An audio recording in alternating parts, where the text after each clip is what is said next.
Hi everyone, Jeff Lee here, Program Director of TMASF Connects. I'm joined by Jen Pollard, our Chief Operating Officer, and Shirley Lin, our Marketing Associate. Today, we are beginning the first in a series of informational interviews with Dale Roberts, founder of Centarus. Thanks for joining us, Dale. You bet. Why don't we begin by letting you introduce yourself and telling us a little bit more about what Centarus does? Sure, thanks, Jeff. So we're a managed IT and cybersecurity provider. We specialized in taking care of everything under the sun related to your IT support, strategy, design. Cybersecurity is a big part. We also help folks with kind of implementing business process by leveraging technology. All right, thank you, Dale. Yeah.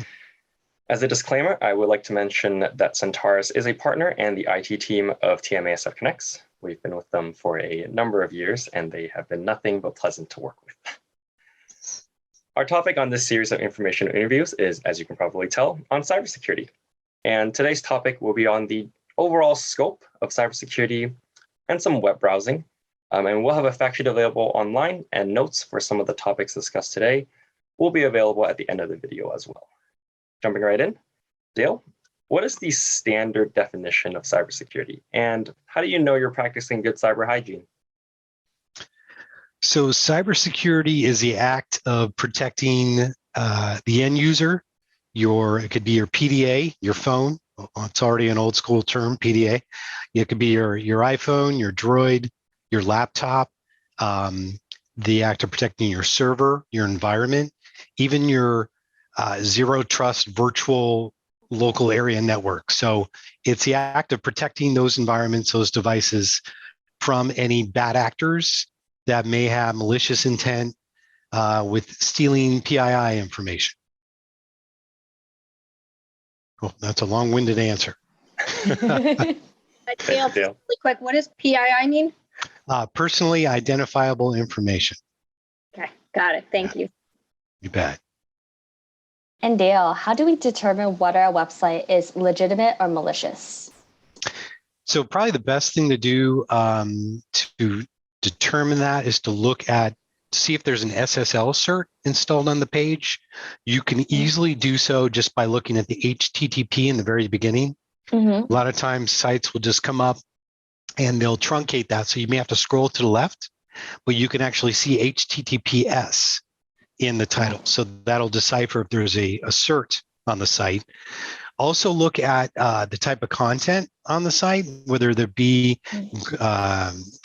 grammatical errors, if there's a lot of where the site may be kind of offset, where you can also do what they call a whois lookup by go to a registrar like register.com or Network Solutions. But also keep in mind, the last thing I want to say about that, Google has an algorithm running on billions of sites every day, just on the internet to see what's out there. So it's getting better. There are a lot of malicious sites out there, especially in the dark web, but for the most part, you want to look for that certificate for any legitimate sites. Okay. Thank you, Dale. You bet. And you mentioned HTTPS. Mm-hmm. So does that mean that regular HTTP is unsecure or dangerous in any way? It's not secure, correct. Yes. Okay. So HTTP, Hypertext Transport Protocol, from my recollection, it's a type of protocol and how information is translated on the internet.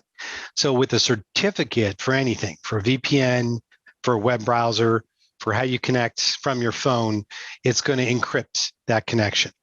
So you want to make sure that's becoming a must these days, even on just a standard page without type of financial transaction, but look for that cert. That's the number one thing to help you out. All right. So Dale, quick question. It seems like a lot of websites nowadays ask you about cookies. The first thing you see, when you get on a homepage is whether we accept them. Can you tell us a little bit about what's the purpose and what's the best practice when we see those? Sure. So cookies are basically cached files on your computer, and good and bad effects. So you want cookies in order for your sites to load faster, especially if it's content that may be heavy images or videos.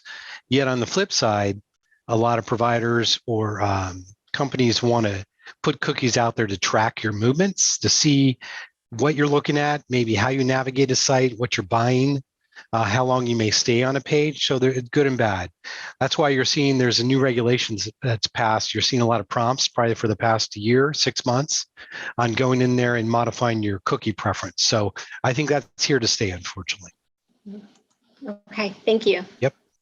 Okay. Well, we do want to be mindful of your time, Dale. So I do want to mention, as we begin this series of videos on cybersecurity, is there anything you want to emphasize with our audience or just want them to be mindful of as we continue the videos?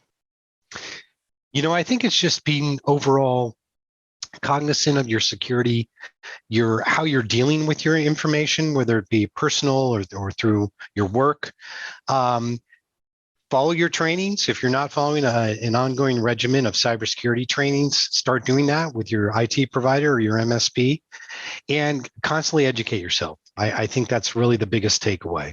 Know what's out there, read the news, talk to your tech folks, but there's always new tactics and a lot of malicious intent out there, so it's ongoing. So keep up that education. All right. Thank you for your time today, Dale. You bet. We hope everyone finds these videos helpful. For more information, please visit our website and see our fact sheets at tmasfconnects.org.